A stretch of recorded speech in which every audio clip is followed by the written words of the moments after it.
the hat he's wearing in this photo, I need it. I need it yesterday. The honey bucket lid. Hello and welcome to Baseball Barbacast, the only baseball podcast in the world that can't believe Rangers reliever Chris Martin exposed that couple at his concert. I'm Jake Mintz. That's Jordan Schusterman, and it's probably the most interesting thing to happen in a Texas Rangers game this year. Yeah, I would say so. Chris Martin and the Rangers bullpen. Chris Martin quietly, once again, having a wonderful season, and I'm glad he's back in the headlines. Good morning, Jake. It is good to see you on my computer. Much nicer to see you in person, as we got to do for a few days in Atlanta. But it's nice to see you on this Friday morning. We have plenty to talk about. The regular season resumes later today. Red Sox, Cubs, we don't even have to wait for the evening as we've got some day baseball to get to. But a lot of fun stuff on this Friday show. And where would you like to begin, my friend? I would like to begin by providing all of the people with an update on the baseball season. This is a perfect time to take a deep breath, take 2 days off from consuming the sport, and take stock of where we are at here in 2025, and that will be our opener.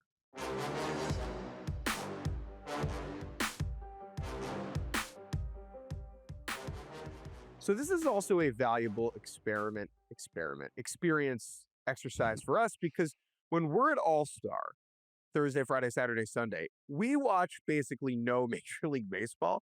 And you said to me, I believe on Monday morning, the Brewers are how close? And so what we're going to do is fly division by division to tell you some of the best races that are going on right now across the league.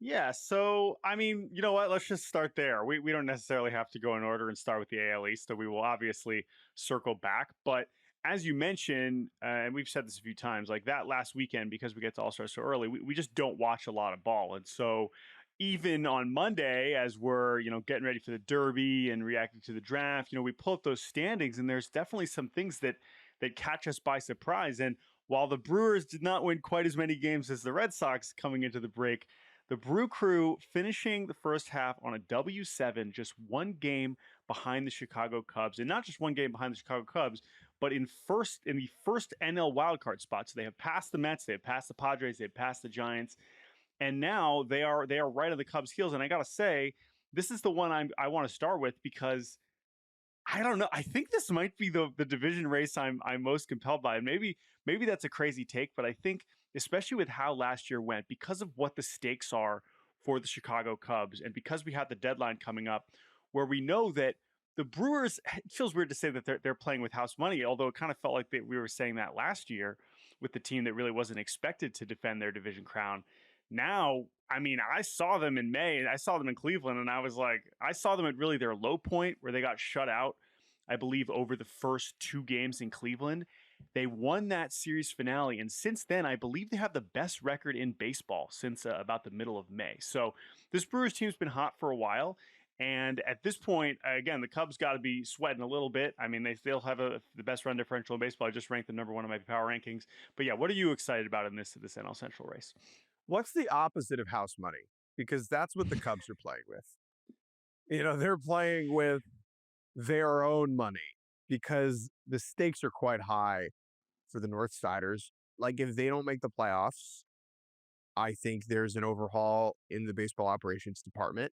Kyle Tucker probably leaves in free agency. There's so much positive energy around the Cubs this season, with good reason. They're banging at the plate. The vibes at Wrigley Field are sensational, but there's still only a game up on the Brewers, and I think that says more about the Brewers than it does about the Cubs.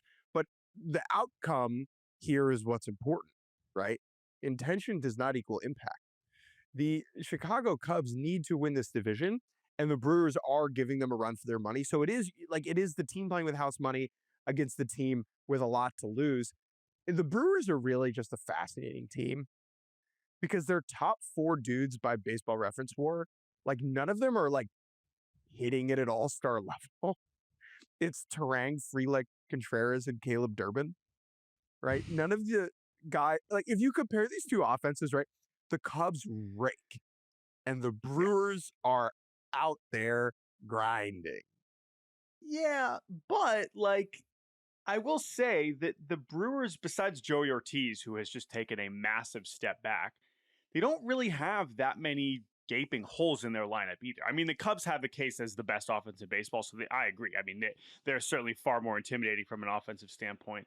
But the Brewers have kind of raised their floor as an offense in a way that even Yeah. last year there were some like automatic outs, and I think that that's really impressive. We know they play great defense, we know they run the bases really well, and we know they're finding outs on the mound. But I'm just excited about it because I think that the Cubs were going to be in a position that they had to be aggressive at the deadline, regardless of what the Brewers were doing. But you could also see a scenario where they felt a little comfortable.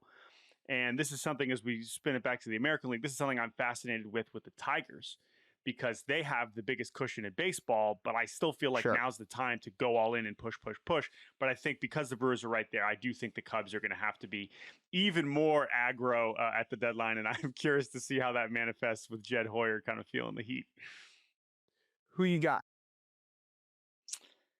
I think the Cubs will hold them off here. I don't think I picked the Brewers to make the playoffs, and at this point, I'm not feeling super awesome about that. But they are super impressive. And by the way, even if they don't catch the Cubs, the Brewers finishing ahead of the Mets or the Phillies or the Padres or any of these teams, that is also a remarkable achievement. I picked them to win the division over the Cubs, which I feel pretty good about now. My thought process there was, in my mind, the Brewers had entered Astros territory or are entering it, where I don't really care the 26 people who are on the field, that the operation here is just such a well-oiled machine that they're going to win enough games to win the division. That looks to be the case right now. The thing that I think is the biggest separator here is the pitching staff for Milwaukee. Freddie Peralta, all-star. Jacob Mizorowski, all-star. Chad Patrick, Quinn Priester, Jose Quintana, all good behind that. And then the bullpen is outstanding. And I think that compared to the Cubs, who have just so many more question marks on the pitching side, that tips the scales for me. Because, like, do I trust the Cubs to discover outs more? Or do I trust the Brewers to discover runs more? If that makes sense. Like, those are Mm. the two weaker links, and I will side with the Brewers in that regard. Yeah, Brandon Woodruff's the other name that has to be mentioned in terms of the Brewers rotation, and obviously we don't want to expect too much from him after the long layoff, but clearly they are putting him back in the rotation, and like I feel like they're just going to ride. They're more likely to move Priester or Patrick into long relief than put Brandon Woodruff in the bullpen. So we'll see how that goes. Now that said, I do think that like the Cubs bullpen has been way better than people realize over the last little bit, but they still absolutely need a starter or two. All right, let's go over. Let's just say in the National League. Let's do the National League East. So now this is a division race that I think we were much more excited about coming into the year, and it has mostly delivered. Now I think we assumed it would be three teams. Instead, it is two teams and one team that is in absolute shambles. And the highlight of their season was the week where they got to host everybody. So we're not going to talk about the Braves here. We're going to talk about the Phillies and the Mets.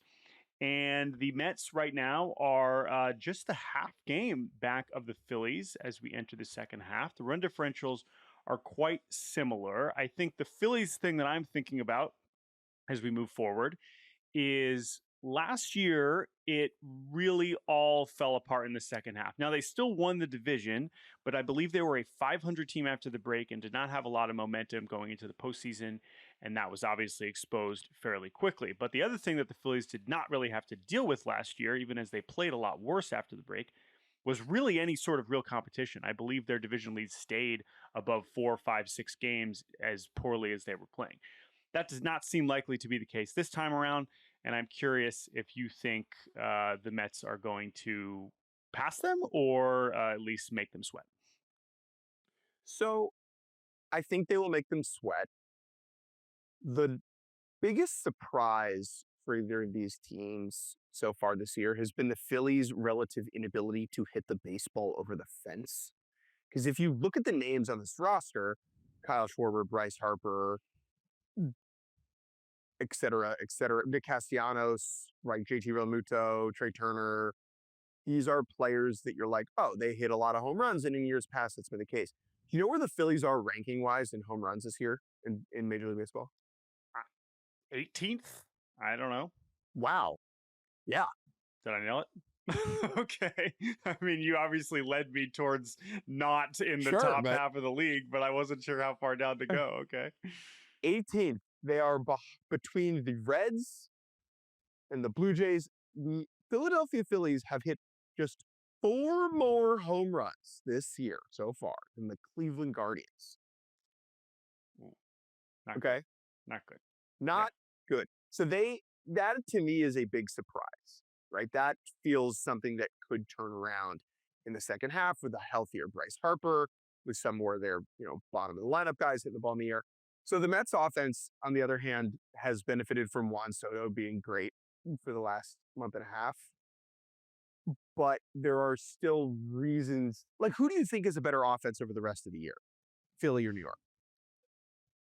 That is a great question. And it's funny you mentioned the Mets offense because in my head, too, the offense had started to pick it up over the last month as the pitching has regressed.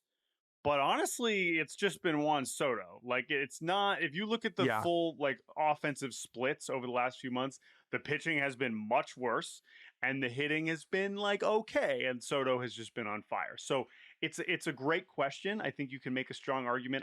I think that the Mets offensive ceiling is higher.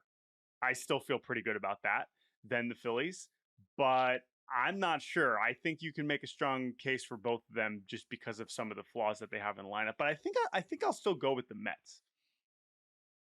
Okay. And then from a pitching perspective, it has to be the Phillies, right? Yeah, yeah, yeah. I mean that's not really No. close. And I would say the other main dynamic with this team, and this is related, and of course we're not going to do full deadline talk today, but like Yeah. these these two front offices and these two Pobos are likely to operate very differently ahead of the deadline. Now, I would love to be proven wrong, but if you're wondering which team is going to maybe include a top prospect quicker than the other, it's probably going to be Dave Dombrowski and not David Stearns. Now, maybe I'm wrong. Maybe the Mets are more in a mode where they're willing to push. But if I'm picking between the two, who's more likely to say, screw it, here's Aiden Miller? Like, it's probably Dave Dombrowski, right? I think it's closer than you think for a couple reasons. So last year was really David Stearns' first deadline with the Mets. And it's easy to forget this now, but the Mets were not in it at the deadline, right? They were kind of on the fringes. And so he tried to do the middle ground, safe deadline strategy. He got Jesse Winker and Phil Maton and Ryan Stanek, right? But he didn't do anything to move the needle in a big way necessarily because they weren't that close at the time. I think that is not the case now, right? They are in it, very much so. The window is firmly open. Pete Alonso may be playing for another team next year. And anytime that you are in the mix and your team is good enough to win the World Series, I'm not saying Stearns is going to do anything outrageous, but he has a really strong farm system to trade from with a number of redundancies in it, right? They don't need Luis Angel Acuna and Brett Beatty and Mark Vientos and Ronnie Mauricio. You could totally understand him trading from that surplus and trying to get some bullpen help in return. As far as the Phillies go, I am fascinated to see what they do, whether they think this offense is good enough as it is or whether they need to add to it. The bullpen is going to get reinforcements. That is an absolute freaking duh. Dave Dombrowski is not going to ride into October with this current group. Let's switch gears from the American League, or excuse me, from the National League to the American League and chat about the American League East. A division that for much of the first half looked not wrapped up, but as relatively settled. And then the Blue Jays were like, hold on, I'm going to win a bunch of baseball games. And the Yankees said, hold on, I'm going to lose a bunch of baseball games. And now we're in a place where the Blue Jays entered the break 2 games up on the Yanks, with the Sox just 1 game behind New York after winning 10 straight, heading into the All-Star game. Jordan, what do you make of this division? Yeah, so now the Rays also, now they finished the first half pretty cold, losing 8 of their last 10, but they were also right up in the mix. It looked like they were going to be the team that was going to be pushing the Yankees. I think the Red Sox W10 has really changed things. Seeing the Red Sox that close to the Yankees and knowing that the Blue Jays are ahead of them too, it's just really refreshing because this is a division now where it was like, really, is this This was especially with how poorly the Orioles have been playing. I know they've been a little bit better recently.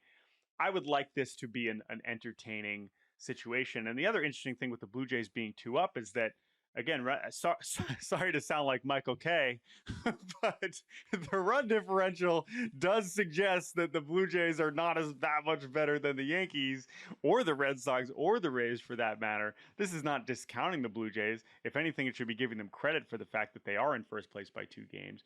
But that's another reason where, again, if you bring back the dynamic of the deadline, you think about which of these teams is going to be feeling the most amount of urgency.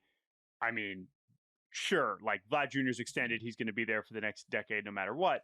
But you still feel like this is an opportunity for the Blue Jays. You know the Yankees at every deadline are going to be expected to do something. And then we know Boston is just the perpetual soap opera that they are, and also should be feeling the heat from a front office standpoint. And so Tampa, in theory, is the team that's probably chilling because they're just in this really weird in-between season where they're playing pretty well, but we know they're about to spend much of the second half on the road. How is that going to impact them? Now, they, of course, have prospects to deal as well, but I'm not sure they're going to be the most aggressive of this bunch either. So they're probably just going to kind of float and see if they win or not. But yeah, those 3 other teams, I can't wait to see how this shakes out. Because the pressure around Boston is that they, in the wake of trading Rafael Devers, said we're going to be aggressive and add at the deadline. Right now, they've said that full throttle before and didn't deliver. So don't be shocked if they talk the talk and don't walk the walk. And then for the Yankees and the Blue Jays, I do think it's a similar level of urgency. Both teams have players reaching free agency this year. I think that the pressure around, like if the Yankees weren't the Yankees, I think the Blue Jays would have more pressure with Bassett and Bichette hitting free agency this year. But it's the Yankees are the Yankees, right? So it's like if they don't win this division, we're going to have should Anthony Volpe go to The Hague conversations all winter long. And that will dominate the discourse. Let's quickly do the American League wild card. Currently, the Yankees and Red Sox have those top 2 spots. Yankees, 1 game. Red Sox, 1 game. Mariners. The Mariners are 1.5 up on Tampa, 3.5 up on Texas, 4 up on LA and Minnesota, 4.5 on Kansas City and Cleveland.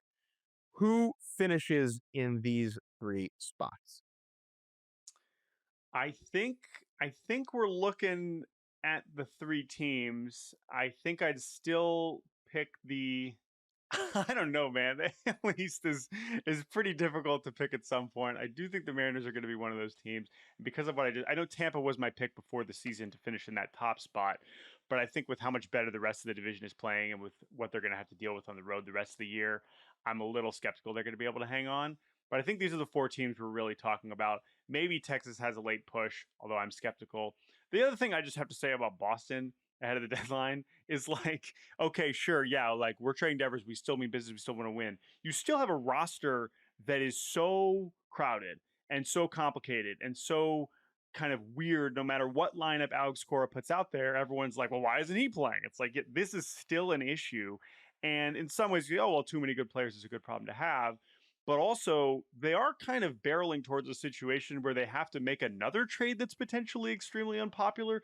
Maybe they can just deal from the system and trade, Franklin Arias or whatever and get pitching that way. But it's also not hard to imagine them trading Jarren Duran and having to deal with another level of fan backlash, even though you can understand roster wise why they would make that decision. So I don't know how Breslow is going to deal with this, but in theory, trading Devers would be the hardest thing he would have to do this year from a PR perspective. But I don't know, man. I feel like Boston could still be trying to maneuver some unpopular transactions at some point in the coming weeks. But I do think that these are the 4 teams we're talking about. I think Seattle. I think this is it. I think these are the 3. The order I have no idea, but I think Seattle, Boston, New York, Toronto in some order.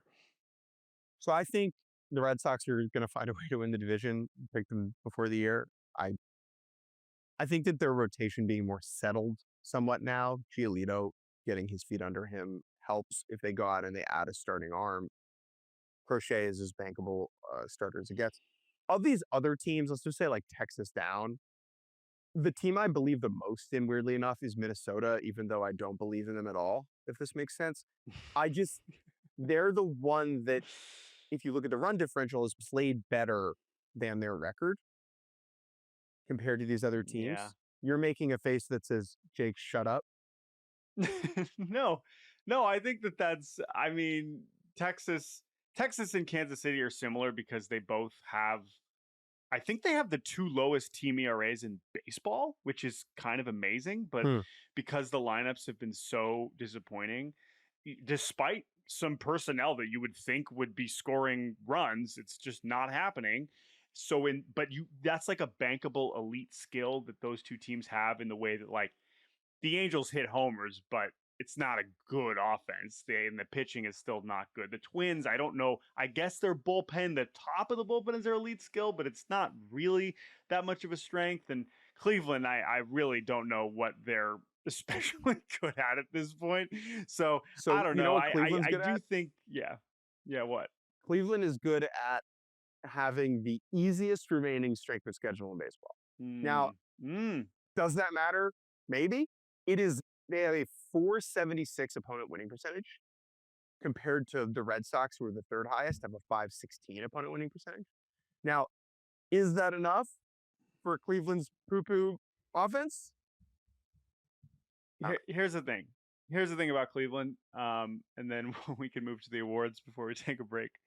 Is to your point, it's coming up right here. And it's not just like the rest of the way, but this stretch, the remainder of July, will really determine. Because while after that 10-game losing streak, it seemed like they were totally cooked, then they inexplicably go sweep the Astros in Houston, take 3 of 4 against the White Sox, and they finish the first half feeling a little bit better. Next 4 series, A's, Orioles, Royals, Rockies. Hmm. So if they want to get back in it, in theory, it's right there. It's right in front of them. It's what? But It's what? it's right in front of not much. Stephen Vogt went to the All-Star game, talked Yes. to Aaron Boone, and Aaron Boone said, Steve, look at your schedule. It's right in front of you. It's right in front of you. So, got this homestand. I'll be around them this upcoming week. A's and O's. We'll see how it goes. But I still think they are heading towards being sellers. We will see how dramatically that would be. Anything else on the AL wild card or last thoughts on the NL wild card before we move to awards? Yeah, let's do that. We haven't done NL wild card yet. So right now, Brewers are up 4. They are up 4 games, okay, of safety. So that is 1.5 up on the Mets. The Mets are then, I believe, that is 2.5 up on the Padres. Padres are up a half game on the Giants, 1.5 on the Cardinals, and 2.5 on the Reds. Then falls off Diamondbacks, Marlins, Braves, and eventually the Rockies are down there somewhere. Do the Brewers, Mets, and Padres finish in these spots? By somewhere, you mean 30 games back. The Rockies are 30 games back of the third wild card at the break. Oh my God. Okay. All right. Sorry. Your question. Brewers, Mets, Padres.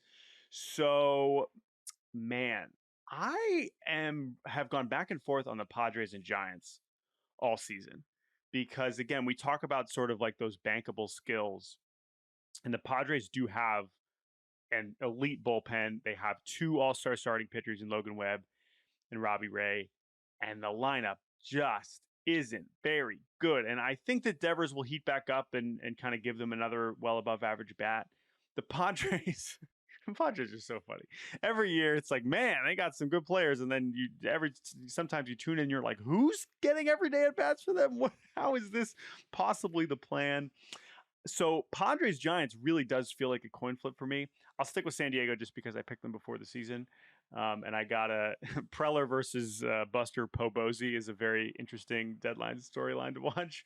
But yeah, I think these 3 are probably it. But maybe you have more faith in the Giants. I don't know. Some of this is ballpark related, but these teams are 25th and 27th in slugging. Ouch. Yeah. Which again, like there's some big names on these teams and they are not hitting the ball over the fence. Should we take any of these other teams seriously? Cardinals and Reds. I mean, they're closer than some of those other AL teams we were talking about. Diamondbacks, this is last call for the Snakes here before they definitely turn into maybe the most interesting deadline seller that we have. They're 47 and 50. They're really running out of time. St. Louis, Cincinnati. I don't know. Cincinnati's kind of like Texas and Kansas City. Like they can pitch, but can they score? I'm not sure. So the Cardinals are a fascinating team for the rest of the season for me because of the dynamic in the front office, right? So John Mozeliak, who is the president of baseball operations, this is his last year. And at the end of the season, he's handing the nuclear football over to Chaim Bloom to presumably institute a more modern style front office. Chaim is already doing some of that stuff behind the scenes on the minor league side. Okay. So it is the vibe at the deadline. This is Johnny Moe's last ride, baby. Let's give him a chance to go out in glory.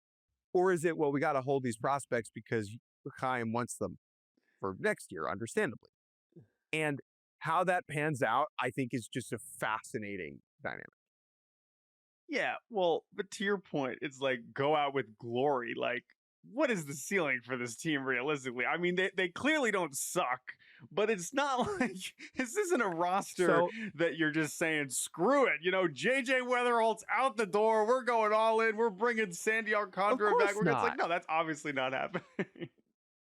No, but I think the value of a playoff home game for this Cardinals team is pretty high, considering the way that attendance has been trending in St. Louis, and there's a lack of excitement around the team, like over the last couple of years compared to where it was for a long, long time.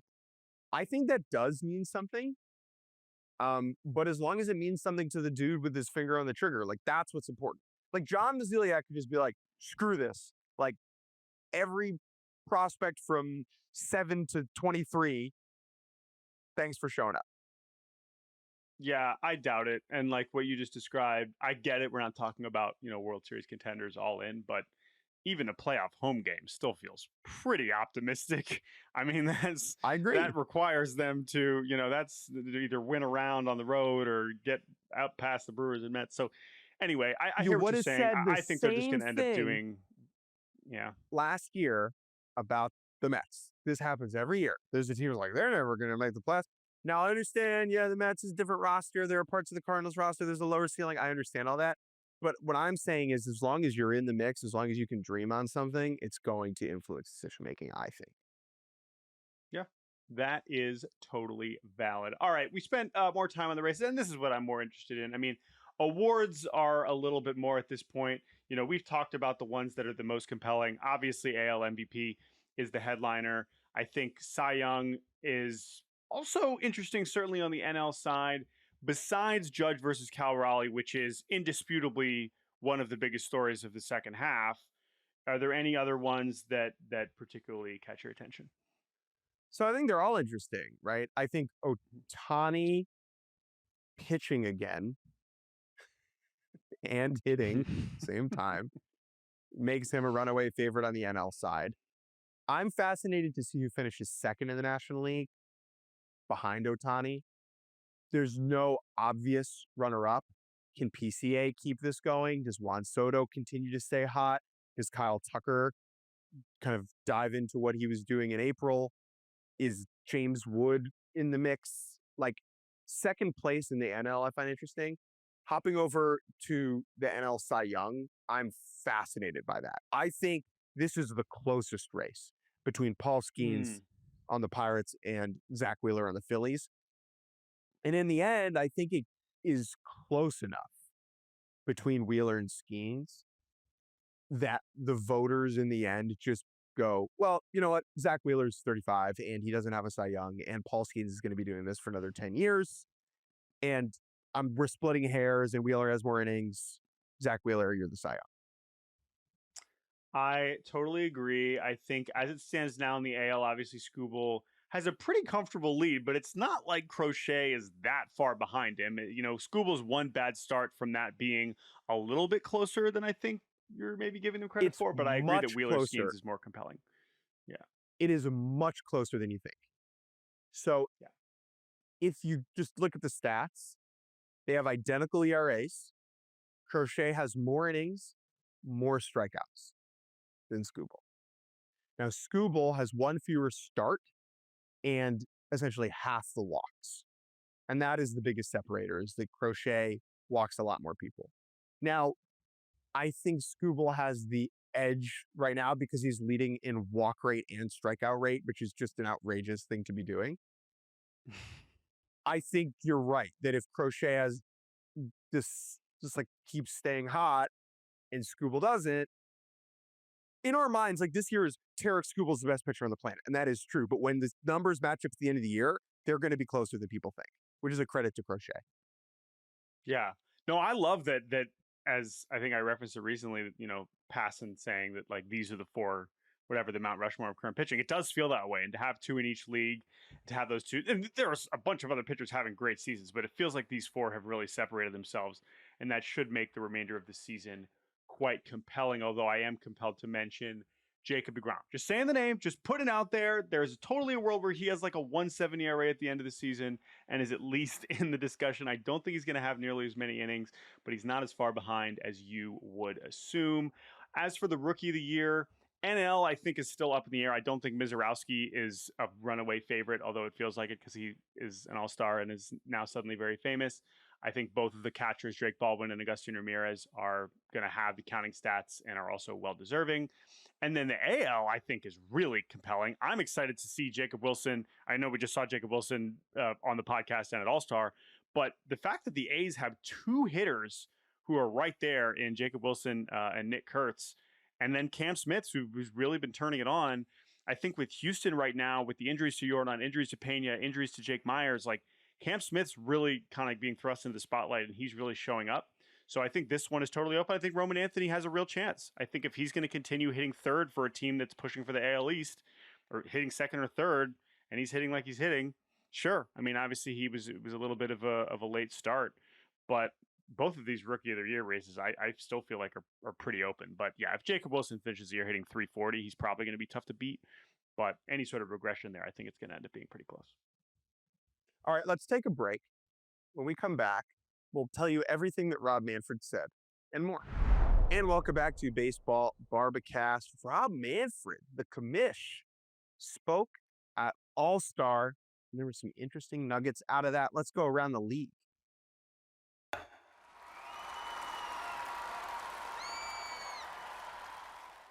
So I actually want to begin here with a conversation that we had recently on the pod about Rob Manfred. Has he ever, when's the last time he threw a baseball?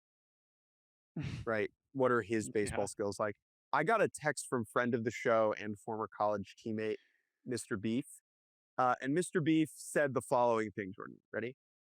Quote, you guys were saying on the pod last week that you've never seen Manfred throw a ball or swing a bat. And I got to thinking, the commissioner should just be the best player, right? Who better to steer the game than the person who obviously knows and plays the game the best? That position would come with zero business, legal, marketing training. You just throw Aaron Judge in there and see what he does. This is such a hilarious idea. Very Viking, right? Biggest lad runs society.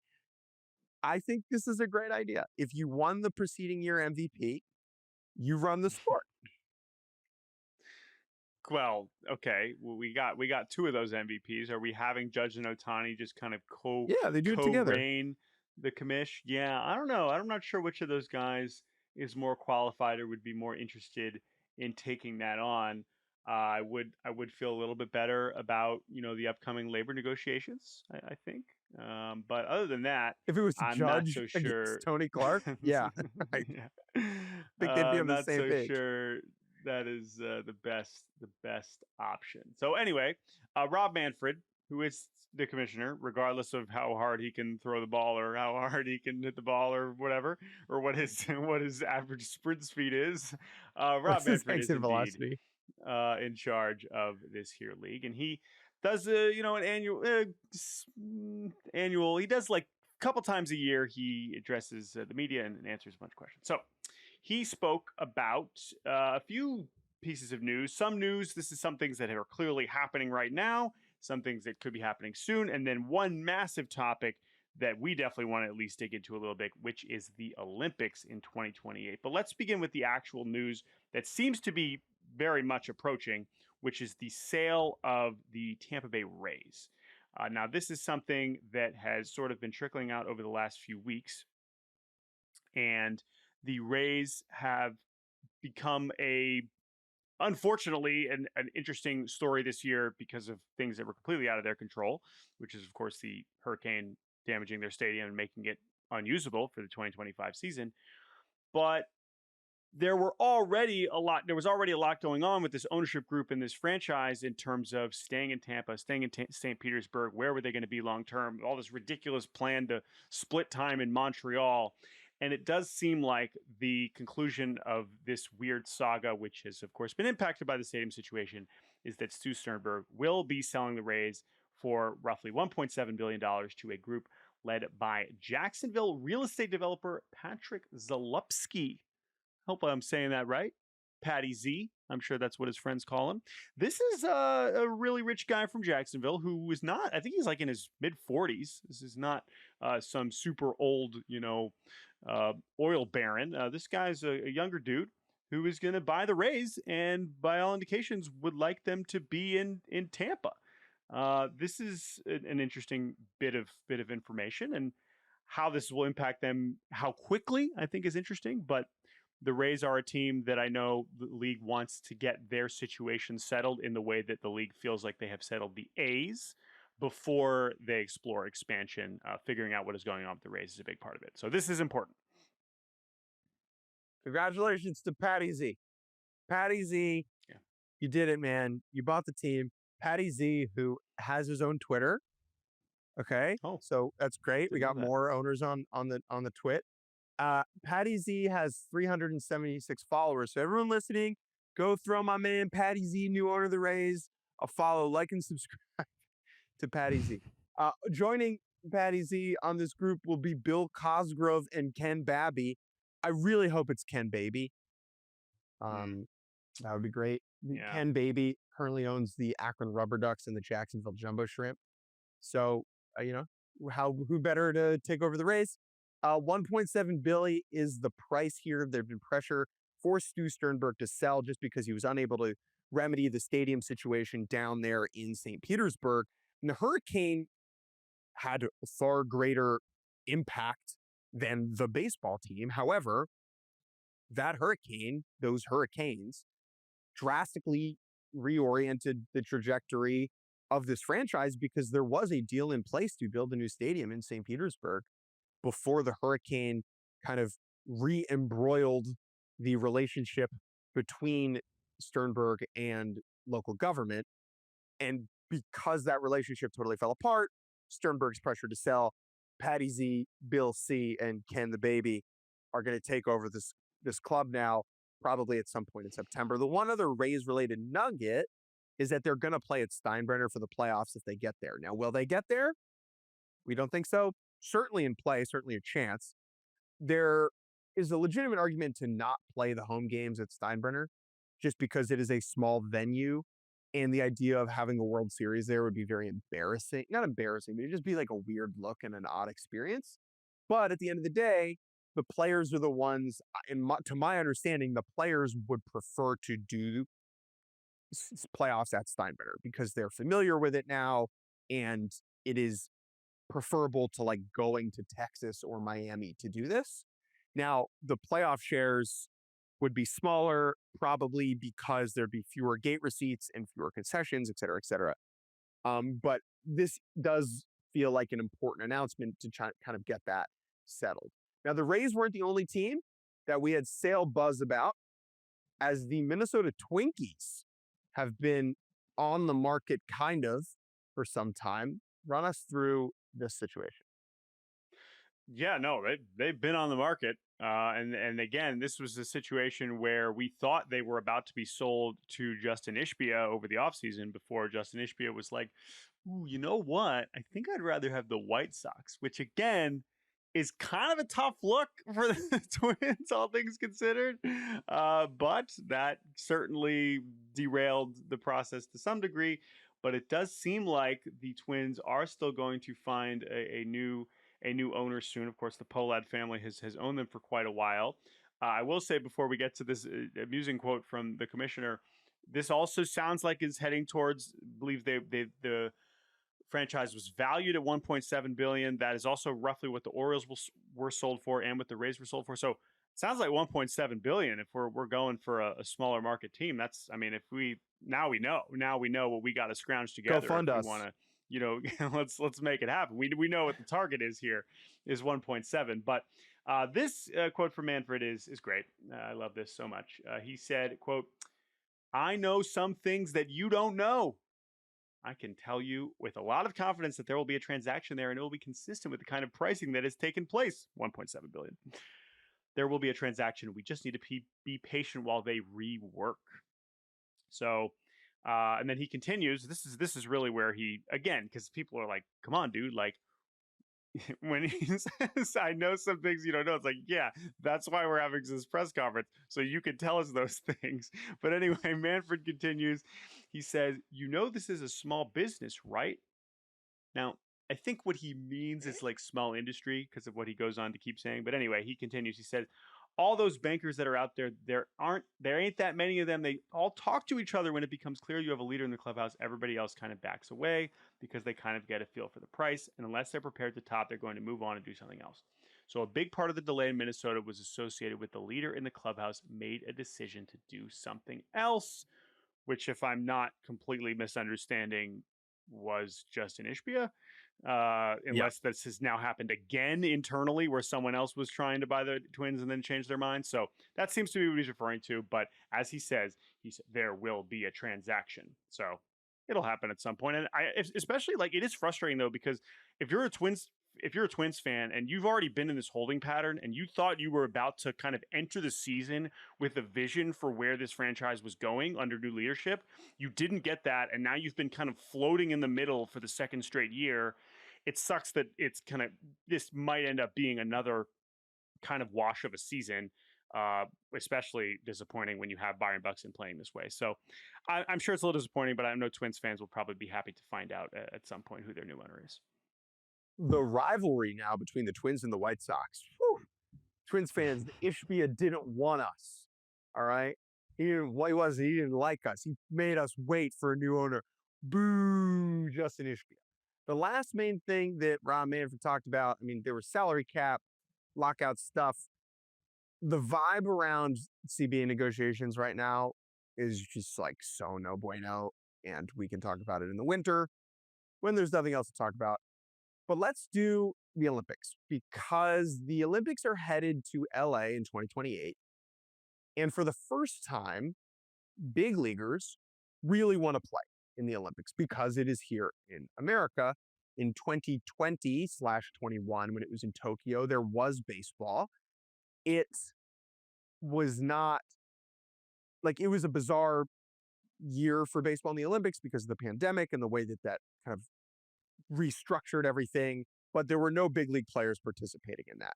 Big league players have never participated in the Olympics. Most famously in 2000, you had baseball in Australia with like the Roy Oswalt, Ben Sheets team, right? That's a very famous Olympics baseball team if you're a nerd like us. But the big leaguers want to play, all right? Now, the problem is it's right smack dab in the middle of the season, and MLB understandably doesn't want to take a long break to leave all that money on the table.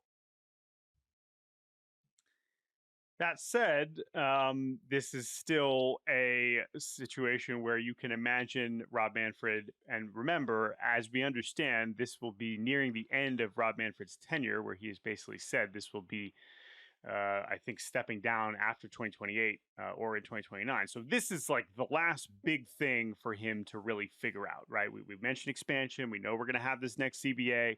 But the Olympics is a huge thing. And so this quote is interesting. This is in relation to the schedule for the Olympics that they have already, put out because it's the Olympics and they plan this many, many years in advance. Quote, "They put out a schedule. They tell you it's not going to move. We'll see whether there's any movement on that. It is an opportunity to market the game on a real global stage. We're trying to iron through those logistics." So this is in some ways a nothing quote, but also like kind of gives you a window into how the commissioner is viewing this, which is basically he seems to be taking the line of, all right, they say he's not going to move, but like we're Major League Baseball and these Olympics are in the United States. Hopefully they can work with us to make this work in some form. But at the end of the day, like this is still going to come down to more about what the MLB owners are going to be willing to sacrifice, because that is, no matter what schedule you put together, that is going to be required in some form. And I hope that's what happens, because it would be really cool. But I have no there's so many things that are going to happen between now and then that are going to dictate how likely it is. So it's kind of hard to talk about too seriously, but it is certainly a huge baseball storyline to watch as those Olympics approach. If there was no CBA negotiation between now and the Olympics, I would feel significantly more confident about this getting done. Because this is going to take a significant amount of work and schedule restructuring and negotiation between players and the league and like NBC, who has the broadcast rights, and the Olympics, it's a enormous thing to try and settle. And there are simply going to be other things on the checklist between now and then. The other dynamic that's important to understand here is that MLB needs the Olympics more than the Olympics needs MLB, right? People are tuning in to watch the, Latvian long jumper, or the Belarusian gymnast, or the Ghanaian uh, canoer, no matter what. Now, baseball single-handedly is not going to tip the scales of the ratings significantly enough. The Olympics they're doing okay. The Olympics are doing okay. This is an opportunity for baseball to like kind of hop into that energy and promote the game on a global scale, which Manfred said and he understands. I think everybody here ideologically is in alignment. How we get from here to there, I mean, it's going to be a fascinating journey that's definitely going to take some time. Anything else from All-Star Week? I think that there was some discourse in the wake of the swing off about should we have swing offs in regular games during the regular season to determine tiebreakers. Right now, I am so vehemently opposed to that idea. I think it is very silly. I don't think the swing off was awesome. Okay. Just because something is awesome doesn't mean we should copy and paste it, use it all the time, and devalue the uniqueness of that situation. That's where I stand on that.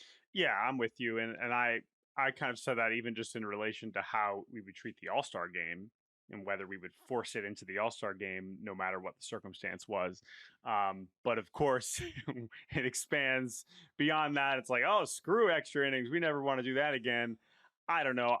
I'm not going to say it's never going to happen, because baseball has changed a lot in the last few years, but I don't think that people are asking for this, and I don't really know if that's really solving a problem that exists right now. I think extra innings, you've already changed them a lot, and you've shortened games, and games are not going 17 innings anymore. And so you've already addressed that problem. Some people like it, some people don't. I don't think, I think now we really are changing like how baseball is played and how game wins and losses are determined. That is a massive leap to a huge change in the way that wins and losses are determined, that I do not think should just be taken lightly. And so we love the swing off, but we don't think that's coming anytime soon. Now, what is coming soon, almost certainly, is the ABS challenge system, which we did not talk a lot about in our All-Star recap, but is something that we saw a handful of times during the All-Star game. We, of course, saw in spring training what this would look like. We saw it in the Futures game. We've seen it in the minor leagues. Having seen it, this is the biggest stage. Again, it was there for all of spring training, but I'm sure there are hundreds of thousands of people that were exposed to this for the first time. I'm sure in the stadium, there were plenty of people that were exposed to it for the first time in the All-Star game. We've already talked about it plenty. We talked about it in spring. Has your stance on ABS changed at all, now seeing it really in the highest profile moment? Yeah, I'm a little lower on it than I thought. I do think it kind of breaks up the flow of the game. I know it doesn't take that long, but it takes a little longer, I think, than I expected in that setting. Maybe it'll change and get better over time. The conversation about there potentially being a buffer zone, I really don't understand that at all. The way that we have replay in professional sports and all sports, there is a line, whether that is the end back of the end zone or the baseline or the goal crease, what have you, the lines in tennis. Like, if any part of the ball is touching the line, it's a strike, right? If it doesn't touch the line, it's a ball. There has to be a border, a firm border somewhere that's just standard across sports. I was a little confused why people were so like vehemently pounding the table. Does it look a little silly when it just nips the edge? Yeah, sure. But it's also a little silly when a dude's foot is just barely over the line on a touchdown catch. Yeah, and also like that's still the point. You have an objective way that's measuring that it's a strike, and I promise you that those ones that are touching the zone are still going to end up being better calls than some of the ones that are missed. And so I think that's why for the most part like I've been surprised like I feel like most people it was received pretty positively from what I I saw agree. online, from what I saw from players like there are still people and managers in the game who are not totally ready for this, and I maintain that we will not really understand how this will impact it until even the regular season next year if it does get implemented, because I don't think spring training is going to be the proper way for us to understand what this means from a competitive standpoint. But at this point, I've accepted that it's coming. And if it comes next year, it is another huge change to our sport, but it's one that I think is welcome and in some ways is just kind of catching up with a lot of other sports and in some ways just replay in general, right? We were going for a long time without overturning extremely obvious calls on the field. And so now, if that's going to be a vehicle for us to do that with balls and strikes, it is definitely a change in the way we watch it. But I think I'm mostly in favor.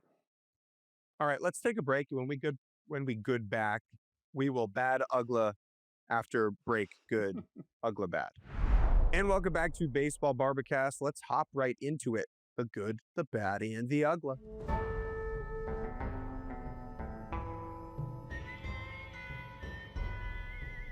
One thing good, one thing bad, one thing that reminds us of Dan Uggla from the week that was. No Dan Uggla in Atlanta this weekend. I didn't see him anywhere. Did you? I didn't. And if he was there and we were not alerted, that is a failure on everybody else's part. But let us get to it. Let us start with something good. I am going to start with a tweet from our pal Brent Rooker, who I'm looking forward to seeing again here as the A's visit Cleveland.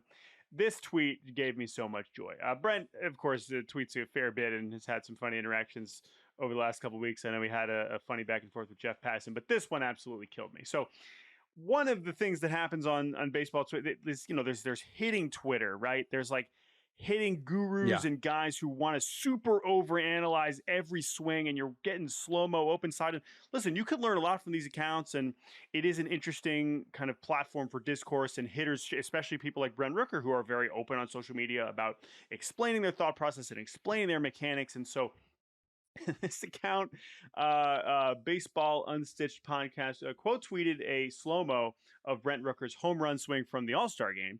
And he said, "Where in this do you personally make your swing decision, Brent Rooker? Curious other thoughts as well. Where do you think Rook made his decision to swing?" And so this is kind of getting at the concept of like, again, like when you can kind of tell if you're watching super slow, when in the kinetic chain is he firing his hands and all these things, and he's processing the pitch. And Brent Rooker responded, he said, "It was a 2-0 count in the All-Star game. My swing decision was made immediately after taking ball 2." Which is so great. He's like, uh, friends, mechanics, they don't matter here.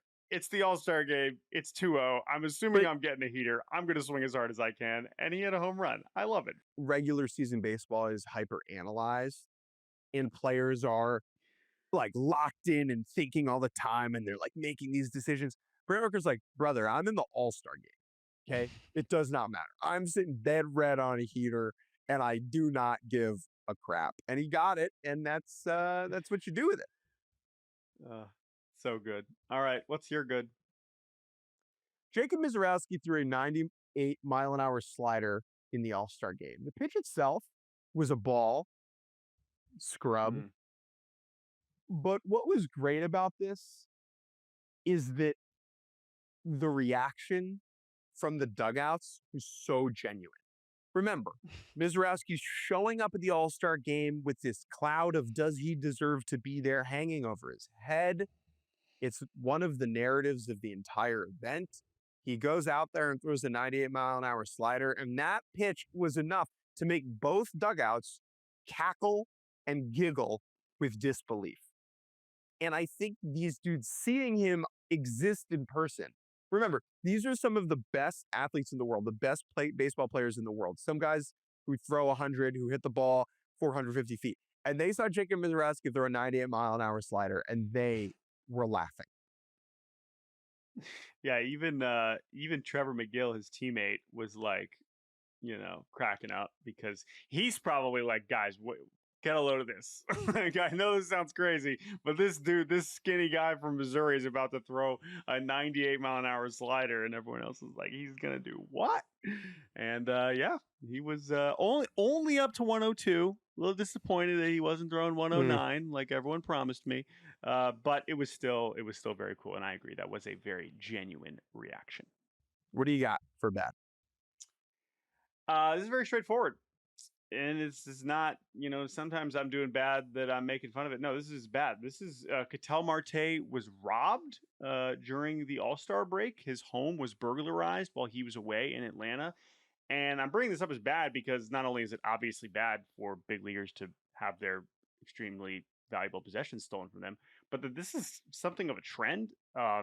Julio Rodriguez and Luis Castillo were also burglarized, their homes in the Pacific Northwest earlier this season. And the stories about that, and I believe in one of those cases, Julio's girlfriend was in the house when it happened, and that just seemed like a terrifying situation.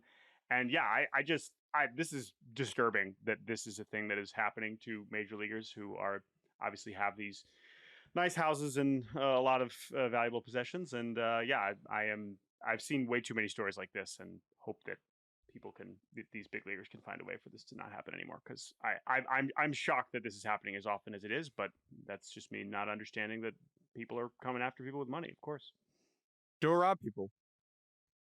Yeah, good point. What's bad for you? Thanks, man. The Mets this weekend plan to retire the uniform of one Mr. David Wright. That is not bad. David Wright is good. In fact, David Wright's final game, we were at it, and it was one of the most memorable regular season ball games I've ever attended. We went with friend of the program, Scott Rogowski, and booed Peter O'Brien as he caught the pop-up in foul territory in Wright's last at-bat. Okay, so they're honoring Wright this weekend. That's good. Why is this your bad, Jake? Well, it appears that the New York Mets or someone at Major League Baseball published a video, a hype reel of David Wright, a couple of the other Mets captains from franchise history, John Franco, Keith Hernandez, and then had some clips of Francisco Lindor doing a bunch of cool stuff. And then it was taken down. There's been a lot of hubbub, a lot of chatter. Should Lindor be the Mets captain? Would that be insulting to Brandon Nimmo, to Pete Alonso? Someone was like, that'd be insulting to Juan Soto. Don't worry, that's not the problem. This is bad, man, because either this video is like the most bizarre tease ever, or they're making Lindor the captain this weekend and they, accidentally leaked it early, right? Yeah, and like, what a screw up, because like, what a reveal that could have been, and maybe still will be. I mean, it could still be cool, and if this happens over the weekend, we'll talk about it on Monday. But I mean, when we talked about the Mets captainship earlier this year, I was really intrigued by it. The fact that there is kind of split camp on who it should be, and the fact that Brandon Nimmo seems to have strong opinions about it. Like, all of those things are interesting. And if part of this David Wright thing was to make Lindor the captain, I think it would have taken people by surprise. Of course, it would have been like, duh, but it would have been a hell of a reveal. And now we're kind of like expecting it, but not expecting it. Like, now are they going to have to pretend like they weren't going to do it and do it in a few months? I don't know. This is very strange, but I agree that it qualifies as bad for it being online for any reason. So I don't know whose fault this is. This could be someone at MLB. This could also be someone with the Mets. Either way, it is old school Mets mess up. Like, this is the Wilpon era vibe type move. I have made the point many times that the Wilpon era officially ended the second Jorge Lopez threw his glove up into the air. That, like, the Metsiness of it all, the embarrassment that just was behind every corner at Citi Field and Shea Stadium was over, and that Steve Cohen changed things. This is something of a relic this move here. Don't upload videos that aren't supposed to be uploaded yet. The grand finale. All right, well, we'll find out on Saturday in some form. That will be interesting. All right, my Uggla. My Uggla this week is Cal Raleigh endorsing a porta potty. Oh, baby. So Cal Raleigh has had quite the week, and he has teamed up with Honey Bucket, a porta potty company. I believe it is Pacific Northwest based.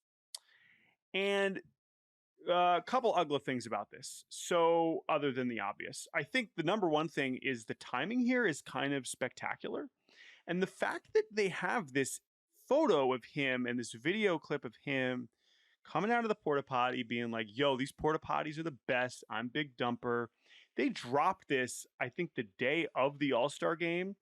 And I just would love to know when this was filmed. Like, did this really all work out that perfectly? Did they know they were going to announce it at some point this summer, and he suddenly has this unbelievable week where I just want to know the timing of this. Now, clearly he has earned this porta potty endorsement before the home run derby and before he had 38 home runs at the break. Like, he earned this with his homer in 2022 and being named Big Dumper. They could have given this to him 2 years ago. But I just have to imagine that the marketing team at Honey Bucket must just be over the moon right now. I mean, they must just feel like this could not be going any better to attach ourselves to this ascendant major league star whose nickname has to do with his butt and dumping, sort of. And I love it. I love it. Porta potties are always funny. Porta potty names are always funny. We have a local one near we grew up, Bobby's Potties, that my younger brother once screamed, "I love Bobby's Potties" over a cliff in San Diego. It was because we told him to, because he was like 8 and we thought it was funny. So Bobby's Potties, Don's, John's. Honey Bucket is kind of a weird name. I know it's like a name for strange. It's like, that's not what I think a Honey Bucket is. It's kind of, Honey Bucket sounds like something delicious, not a porta potty. Anyway, the point is, porta potties are funny. Cal Raleigh's awesome. I love that he's doing this. He doesn't need the money. He just signed a $100 million extension, and I love it. So go Cal Raleigh, go. Very NIL coded. It's like Cal Raleigh wins the home run derby, and he's like, "Did I mention Honey Bucket?" Other thing, the hat he's wearing in this photo, I need it. I need it yesterday. The Honey Bucket lid. I look forward to talking to Cal Raleigh about porta potties at some point in the second half. All right, Jake, what's your Uggla before we say goodbye? This is a tweet involving, it's the TikTok. You know, people tweet TikToks, it's just whatever. It is a video of Mets draft selection Zack Mack, who during the draft, this is a fascinating video, during the draft was playing MLB The Show in what appears to be a dorm room type situation. Maybe it's his childhood bedroom, in which case, my apologies. He's playing MLB The Show. He's got the MLB draft tracker up on the side. He has a variety of different colored jars on the desk that I can't deduce. Milk and pumpkin soup, maybe, and carrot juice, whatever. Now, this is fun, right? Zack Mack, he's got the draft track up. He's playing MLB The Show. But what I like the most about this, Zack Mack, who went in the 16th round to the Mets, I believe, out of Loyola Marymount. His middle name is Jackson. This is Zack Jack Mack. Zack Jack Mack. Welcome to the Mets. I have never wanted a big leaguer, a guy to be a big leaguer so bad. Dude, do you know where he played before he was at Loyola Marymount? Oh yeah, I do. I did before Loyola Marymount. Yes. Where did he play? At San Jac. Zack Jack Mack was at San Jac. Yes. So San Jacinto Junior College, one of the more prominent junior college programs. He transferred to LMU. And yeah, this TikTok, which appears to be from his girlfriend, the caption is, "Your boyfriend, POV, your boyfriend could possibly get drafted into the MLB and he's casually playing MLB The Show." It's so funny. This is everything about this. But I agree. I would love to know more about the jars on the table. So I don't think Zack Mack is going to get Zack Jack Mack. Full name. I don't think he's going to get like a full intro presser at Citi Field the way that I guess like Mitch Voigt, right? He might Today. get He'll be there at today, some point Mitch here Voigt. today. Okay, so I don't know if Zack Jack Mack is going to get that, but hopefully spring training next year when you're stopping by Mets backfields, you see the name, you What are see those Zack Jack jars? Mack, you just be like, hey, just I gotta ask you, congrats, first spring training. Really important question. What was in What's in those jars? what is going on with those jars, Zack Jack Mack? All right. Anyway, Zack Jack Mack, we love it. All Coming right, in from the bullpen for the Mets. Zack Jack Zack Jack Mack.